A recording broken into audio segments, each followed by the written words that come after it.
நாம் படிப்பு, தொழில், வியாபாரம் ஆகியவற்றில் வெற்றி பெற்று நிறைய பணம் சம்பாதித்தால் சமூகம் நம்மளை ஏற்றுக்கொண்டு மதிக்கிறது. நண்பர்கள், குடும்பத்தினர் மற்றும் உறவினர்கள் தங்கள் எதிர்பார்ப்புகளுக்கு ஏற்ப நாம் வாழ்ந்தால் நம்மை ஏற்றுக்கொண்டு மதிக்கிறது. கடவுளின் அன்பையும் தயவையும் சம்பாதிக்க மத சடங்குகள், மனிதன் உருவாக்கிய விதிகள், பழக்க வழக்கங்கள் மற்றும் மரபுகளை பின்பற்ற சொல்லி மதம் நம்மை வலியுறுத்துகிறது. இந்த பாரமான சுமைகளால் பலர் தோல்வி பயம், பதட்டம் மற்றும் மனசோர்வு ஆகியவற்றால் அவதிப்பட்டு கொண்டிருக்கிறார்கள். இருண்ட ஆவிகள் பலரை ஆட்கொண்டு அவர்களை குற்ற உணர்வு, அவமானம் மற்றும் இரகசிய பாவ பழக்கங்களை சுமைகளாக வைக்கின்றன. சிலர் தங்களை தாங்களே சரி செய்து கொள்ள முயற்சிக்கிறார்கள். மற்றவர்கள் பொழுதுபோக்கு, பணம் சம்பாதித்தல் அல்லது தொழில் பரபரப்பின் கீழ் குற்ற உணர்வுகளை புதைக்கிறார்கள். இந்த நவீன காலத்தில் அதிக பணம், ஏராளமான உலக உடைமைகள், உயரிய அந்தஸ்து போன்றவைகள் இருந்தால் மன அமைதியை பெற்றுக்கொள்ளலாம் என்ற தவறான நம்பிக்கை நிலவுகிறது.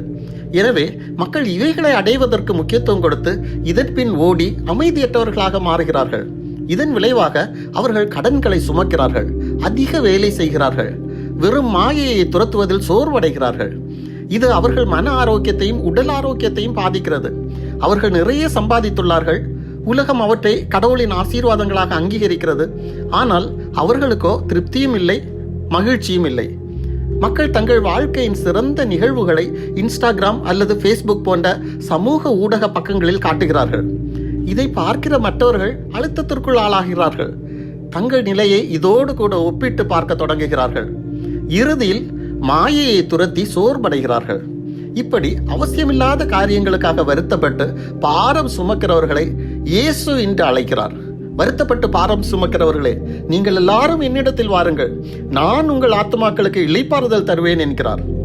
இயேசு அவரது நுகத்தை நம்மீது எடுத்துக்கொண்டு அவரிடம் இருந்து கற்றுக்கொள்ள அழைக்கிறார். அவரின் நுகத்தை சுமப்பது எளிது. ஏனென்றால் நாம் நுகத்தின் ஒரு பாகத்தை தாங்கினால் அவர் நுகத்தின் மறுபக்கத்தை தாங்கி நம்முடன் பாரத்தை சுமக்கிறார். அவரிடமிருந்து கற்றுக்கொள்வது மிகவும் மகிழ்ச்சியான அனுபவம். ஏனென்றால் அவர் நம்மை நன்றாக அறிந்து வைத்திருக்கிறார். அவரே நம்மை உருவாக்கினார். அவர் ஒரு கருணை உள்ளமுள்ள போதகர். அவர் சாந்தமும் மனத்தாழ்மையும் உள்ள ஒரு போதகராக நம் உடன் நடக்கிறார். அவருடைய நுகத்தை சுமக்கும் போது நம்பிக்கை, மனத்தாழ்மை, கீழ்ப்படிதல் மற்றும் அன்பு கூறுதலை நாம் கற்றுக்கொள்கிறோம். எனவே வழியிலே நின்று பூர்வ பாதைகள் எவைகள் என்று கேட்டு விசாரித்து நல்ல வழி எங்கே என்று பார்த்து அதிலே நடவுங்கள். அப்பொழுது உங்கள் ஆத்மாவுக்கு இளைப்பாறுதல் கிடைக்கும் என்று எரேமியா 6:16 கர்த்தர் சொல்லுகிறார். ஆமென்.